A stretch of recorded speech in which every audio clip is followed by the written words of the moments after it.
पाकिस्तान के सेना प्रमुख फील्ड मार्शल आसिम मुनीर के ट्रंप के साथ व्हाइट हाउस में लंच करने के बाद पाकिस्तान के हुक्मरान उन पर फिदा हैं।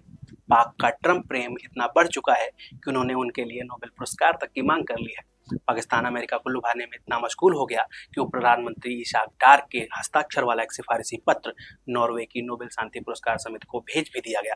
हालांकि पाकिस्तान के पत्र से कुछ खास नहीं होने वाला।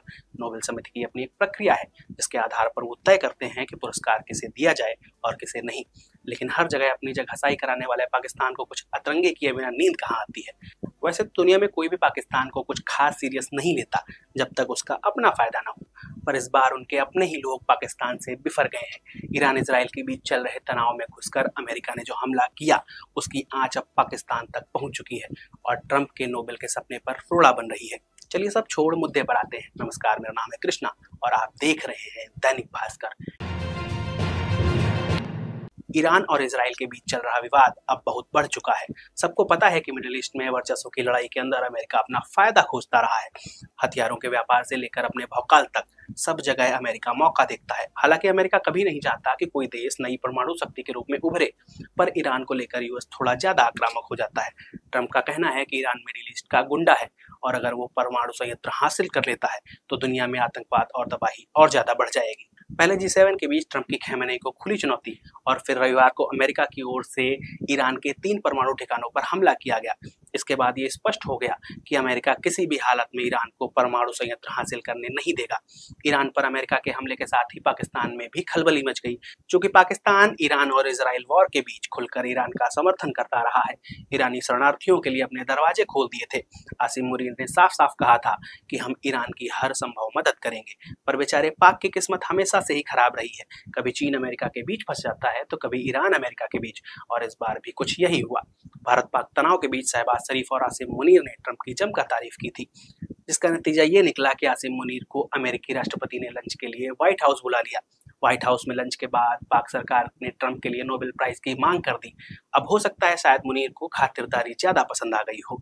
आसिम मुनीर को लंच कराने के कुछ दिन बाद ही ट्रंप ने ईरान पर हमला कर दिया और फंस गया बेचारा पाकिस्तान सरकार द्वारा ट्रंप के लिए मांगे जाने वाले नोबेल पुरस्कार पर सवाल खड़ा करते हुए जमीयत उलेमाए इस्लाम एफ के प्रमुख मौलाना फजलुर रहमान ने कहा कि सरकार को यह फैसला वापस लेना चाहिए। ट्रंप का शांति का दावा झूठा है, नोबेल पुरस्कार की सिफारिश वापस की जाए। उन्होंने कहा कि ट्रंप की हाल की मुलाकात और army chief field marshal Asim Munir के साथ लंच ने पाकिस्तानी हुक्मरानों को इतना खुश कर दिया कि उन्होंने अमेरिकी राष्ट्रपति को नोबेल पुरस्कार के लिए नामित किया। ट्रंप ने फलस्तीन, सीरिया, लेबनान और ईरान पर इजरायली हमलों का समर्थन किया।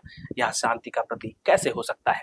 अफगानों और फिलिस्तीनियों के खून से सने अमेरिका के हाथों के साथ वह शांति का दावा कैसे कर सकते हैं? इसके अलावा सोशल मीडिया पर भी पाकिस्तान की जनता ट्रंप के लिए नोबेल पुरस्कार मांगे जाने पर अपने ही नेताओं को कोस रही है। इसका असर ये हुआ कि सरकार अब ईरान में परमाणु ठिकानों पर हुए अमेरिकी हमलों के बाद क्षेत्रीय स्थिति पर चर्चा के लिए अपने शीर्ष सुरक्षा निकाय के साथ एक आपात बैठक करने जा रही है। प्रधानमंत्री शहबाज शरीफ, सेना प्रमुख फील्ड मार्शल आसिम मुनीर और पाकिस्तान के शीर्ष नागरिक और सैन्य नेता तो इस समिति में शामिल होने वाले हैं। संभावना है कि इस बैठक में आसिम मुनीर उनके और ट्रंप के बीच हुई वार्ता को साझा करेंगे। बस देखने वाला ये होगा कि मुनीर कौन सी नई थ्योरी अपने पिटारे से निकालने वाले हैं। अब समझ ये नहीं आ रहा कि पाकिस्तान किसको मूर्ख बना रहा है, खुद को, अपनी जनता को या समूचे विश्व को। खैर, सफाई देने से कुछ खास होने भी नहीं वाला। अमेरिका और चीन की बात मानने के सिवाय पाक के पास कुछ और रास्ता है भी नहीं। और रही बात ईरान की, तो हर बार पाक को उसका समर्थन मिलता आया है तो बना के तो रखनी पड़ेगी। और रही बात नोबेल पुरस्कार की, तो पाकिस्तान अफगानिस्तान में शांति समझौते के लिए भी ट्रंप को क्रेडिट देता आया है। पहले कार्यकाल में ट्रंप को नोबेल की मांग कर चुका है। ट्रंप खुद ग्लोबली कहते आए हैं कि ओबामा नोबेल के हकदार नहीं थे। ट्रंप की महत्वाकांक्षा कम नहीं होने वाली। हो सकता है कोई और देश ट्रंप को नोबेल का हकदार न मानता हो, शायद इसीलिए उन्होंने मुनीर का विकल्प खोजा।